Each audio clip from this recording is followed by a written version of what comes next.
Just as you start to understand design, there are certain things in your life that strike you as, yes, this is correct. And somehow you have an innate relationship to it. You may not be able to describe it or understand it, but you just feel comfortable. It feels right, and it feels natural.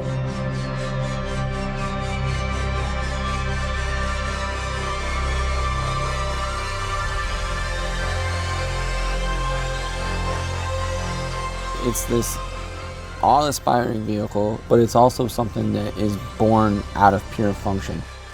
And quite frankly, by the time you get to 8, it's the full embodiment of what that is. We dreamed about it for years, but I would say 30 years ago, no one in a million years would have dreamed about us developing this at the Nürburgring. This car is not evolutionary, it's revolutionary. And you only get one chance to do it right.